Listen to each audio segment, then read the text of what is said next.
खुल के इश्क धड़के तो मजा है, होठों से पढ़ ले वो जो होठों पे लिखा है।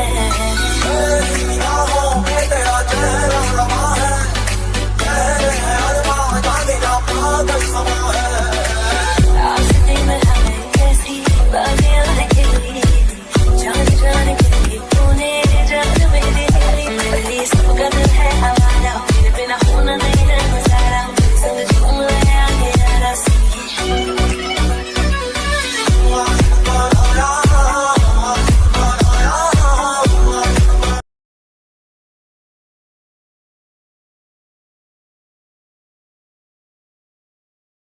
इतना बोलकर वो दोनों अपने अपने रास्ते की ओर निकल जाती हैं। तो अब हम देखते हैं टाइनी को। काफी दूर तक चलने के बाद फाइनली उन्हें महल दिखाई दे जाता है और जैसे ही वो महल में घुसने वाली होती हैं कि महल के सिपाही उन्हें अंदर नहीं जाने देते। तुम्हारी इतनी दुस्साहस कि तुम हमें कोरिया की राजकुमारी को महल के अंदर प्रवेश करने से रोक रहे हो। तुमने क्या हमें बेवकूफ समझ रखा है? हमें नहीं पता कि राजकुमारियां कैसी दिखती हैं। तुम्हारी हिम्मत कैसे हुई हमसे ऐसे वार्तालाप करने की? इसके लिए तुम दंड के पात्र हो सकते हो।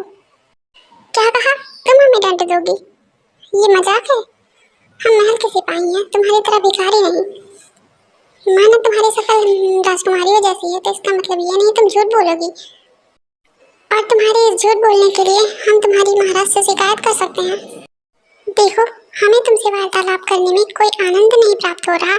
तुम शीघ्र जाओ और अपने महाराज से कहो कोरिया की राजकुमारी उनसे मिलने आई है।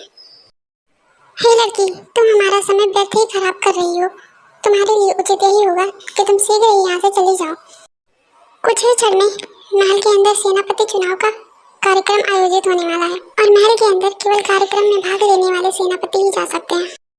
क्या यहाँ तो हमारी कोई बात ही नहीं सुन रहा? अब हम क्या करें? हमें महल के अंदर जाने नहीं दिया जाएगा तो फिर हम कैसे मिलेंगे राजकुमार जीवन से? हमें कोई ना कोई उपाय तो निकालना ही होगा। क्यों ना हम सेनापति के रूप में अंदर जाएं? पर उसके लिए हमें कुछ ऐसे सामग्री चाहिए होंगी जिसे पहनकर हम बिल्कुल सेनापति प्रतीत हों।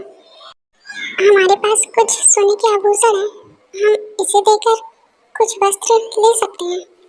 फिर ताई ऐसा ही करती है। जी शुक्रिया, आपने हमें ये सारे वस्त्र दिए। शायद आपको पता नहीं, ये हमारी दुकान है और यहाँ पर अगर कोई अपने आभूषण या फिर कोई मुद्राएं दे तो हम उसके बदले में उसे वस्त्र देते ही हैं। और आप ये लड़कों के वस्त्र का क्या करेंगी? कहीं आप कोई नाटक वाटक में तो नहीं जा रही हैं? जी कुछ ऐसा ही समझ सकते हैं। क्या यहाँ कोई ऐसा स्थान है जहाँ हम इसे पहन सकें? बिल्कुल, आप उधर जाके पहन सकते हैं। उसके बाद टाइनी वहाँ पर अपने कपड़े बदलने के लिए जाती हैं और अब देखते हैं आगे। ताई आईने में अपना फेस देखती हैं और बोलती हैं, क्या ये हम हैं? वाकई उस सिपाही ने सत्य कहा था। इस हालत में हम राजकुमारी कम फटे से ज्यादा लग रहे हैं। कौन कहेगा कि हम कोरिया की राजकुमारी हैं? जाने दो, अब हमें जल्दी से ये वस्त्र पहन लेना चाहिए और हमें जाना चाहिए। उसके बाद टाइनी जल्दी से अपना हुलिया एक सेनापति जैसा बनाती हैं और फिर से महल की तरफ चल देती हैं। और इस बार वो सैनिक से जाकर बोलती हैं, सुनो, हम सेनापति चुनाव के कार्यक्रम में भाग लेने के लिए आए हैं। सैनिक एक बार टाइनी की ओर देखते हैं और फिर कुछ नहीं बोलते, बस उन्हें जाने के लिए रास्ता दे देते हैं। अद्भुत, उन सैनिकों ने हमें पहचाना नहीं। कदाचित हम कोई कुशल सेनापति लग रहे हैं। उसके बाद राजकुमारी टाइनी महल के अंदर पहुंच जाती हैं जहां पर पहले से ही कार्यक्रम शुरू हो चुका था। तो अब हम देखते हैं आगे। एक कुशल सेनापति के चुनाव के लिए कुछ चुनौतियां रखी गई थी। कार्यक्रम में भाग लेने वाला जो भी सेनापति उन सभी चुनौतियों का सामना करेगा, अंततः उसी को सेनापति घोषित किया जाएगा।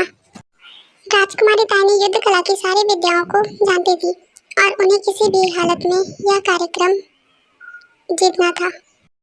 वहाँ उपस्थित सभी सेनापति एक एक करके अपनी कुशलता का प्रमाण देते हैं। कार्यक्रम समाप्त होने के बाद उचित निर्णय का समय आता है और सभी सेनापति बस चुपचाप देख रहे होते कि कौन चुना जाएगा। सभी अपनी जगह पर खड़े हो जाएं, महाराज पधार रहे हैं। बैठ जाइए। अद्भुत, तो ये है महाराज जीवन। आज पहली बार हम इन्हें साक्षात देख रहे हैं। वाकई इनके सौंदर्य की कोई तुलना नहीं है। सेनापति किम, क्या हुआ? आपको? आपने कोई प्रतिक्रिया नहीं दी। हमारे महाराज ने आपको हमारे राज्य का सेनापति नियुक्त किया है। अब बेचारी राजकुमारी क्या ही करती, उन्होंने तो सुना ही नहीं। जब वो अपने ख्यालों में जंगू की तारीफ कर रही थी तभी महाराज ने उन्हें सेनापति के पद पर नियुक्त करने की घोषणा की थी। महाराज, हम क्षमा चाहते हैं, हमने आपकी बातों को न सुनने का दुस्साहस किया, इसके लिए हम क्षमा प्रार्थी हैं। हमें क्षमा करें कृपया।